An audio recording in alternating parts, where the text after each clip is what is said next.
This is doctor NK Sinha, chronic and acute disease specialist. आज हम लोग बातें करेंगे एक बड़े ही महत्वपूर्ण होम्योपैथिक औषधि की। इस औषधि का नाम है एलो। यह पेट के रोगों के लिए एक रामबाण औषधि है और पेट के अनेक रोगों में इसका प्रयोग किया जाता है। तो चलिए इस औषधि के बारे में जानते हैं। लेकिन सबसे पहले मैं आपको बतलाना चाहूंगा कि इस दवा के जो रोगी होते हैं उन्हें किस तरह का मौसम पसंद होता है। इस दवा के जो रोगी होते हैं साधारणतः उन्हें गर्म मौसम बिल्कुल पसंद नहीं होता है। गर्मी से उनके रोग बढ़ जाते हैं, जबकि इसके विपरीत ठंड से उनके रोग, उनके सिम्टम्स सारे घटते हैं। तो चलिए अब इस औषधि के बारे में जानते हैं। तो सबसे पहले मैं जिस रोग के बारे में बतलाना चाहूंगा वो बड़ा कॉमन डिजीज है और ढेर सारे लोगों में ये पाई जाती है। जैसे ही लोग भोजन करते हैं, भोजन के बाद उन्हें तुरंत हाजत महसूस होता है और वो तुरंत शौचालय को जाते हैं। उनसे हाजत का वेग संभाला नहीं जाता है। मुझे लगता है ढेर सारे लोगों में ये सिम्टम्स पाए जाते हैं। अब हम दूसरे रोग के बारे में बातें करते हैं। रोगी के पेट में वायु भर जाता है और वायु निस्सारण के समय या फिर पेशाब करते समय, मूत्र त्याग के समय मल अपान वायु या मूत्र के वेग के साथ निकल जाता है। इस तरह के रोग में भी यह औषधि काफी काम करती है।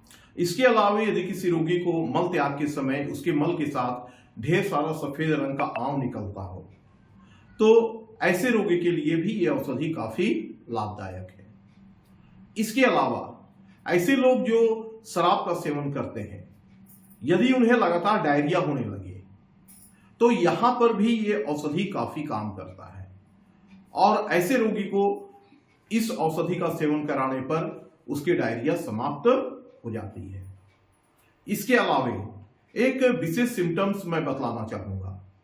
रात को 2 या 3 बजे से लेकर सुबह को 9 बजे तक यदि रोगी को बहुत तेजी के साथ मल का हाजत लगता हो और वो अपने हाजत को संभाल नहीं पाता हो, उसे लगता हो कि शौचालय तक जाते जाते मल का त्याग हो जाएगा और इसकी समय सीमा रात 2-3 बजे से लेकर सुबह के 9 बजे तक रहे, उसके बाद फिर रोगी को कभी भी इस तरह का तकलीफ ना हो, तो इस सिम्टम्स पर एलो काफी लाभदायक होता है।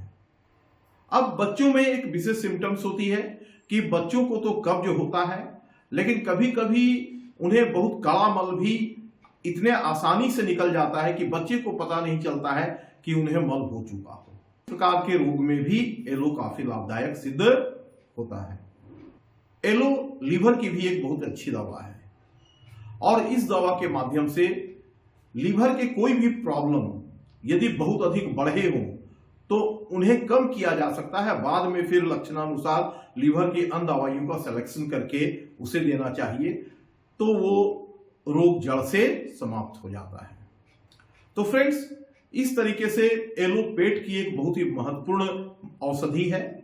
अब मैं आपको पेट के एक अन्य रोग के बारे में बतला रहा हूं। रोगी को जब डिसेंट्री होते हैं तो उनके पेट में गड़गड़ाहट के शब्द बनते हैं। ऐसा लगता है कि पेट में पानी के बुलबुले फूट रहे हो। तो पेट में गड़गड़ाहट हो और साथ में डिसेंट्री की समस्या हो तो यहां पर एलो का एक खुराक रामबाण का काम करेगा। तो हम लोगों ने देखा एलो एक ऐसी मेडिसिन है जो खास करके पेट के रोग में ही कारगर होती है। अन्य रोगों में इसका प्रयोग काफी कम होता है, इस कारण इसे पेट की स्पेसिफिक औषधि मानी जाती है। अब हम लोग जानेंगे कि इसका प्रयोग कैसे किया जाए। जिन व्यक्ति को इन सभी रोगों में से कोई भी एक रोग हो, आप उन्हें एलो दें।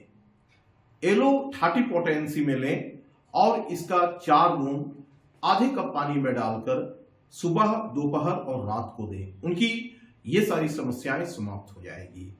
यहां पर ध्यान रखें, यदि समस्या बढ़ी हुई है तो थोड़ा इंतजार कर लेना चाहिए और उसके बाद दवा को देना चाहिए। जैसे किसी व्यक्ति को यदि रात को 3 बजे से बहुत अधिक हाजत महसूस हो रही हो और वो लगातार लैट्रिन जा रहा है और सुबह 9 बजे के बाद उसकी ये हाजत समाप्त हो गई हो, तो इंतजार करके हमें 9 बजे के बाद ही एलो देना चाहिए। इस परिस्थिति में ये दवा काफी एक्टिव होकर जल्दी काम करती है।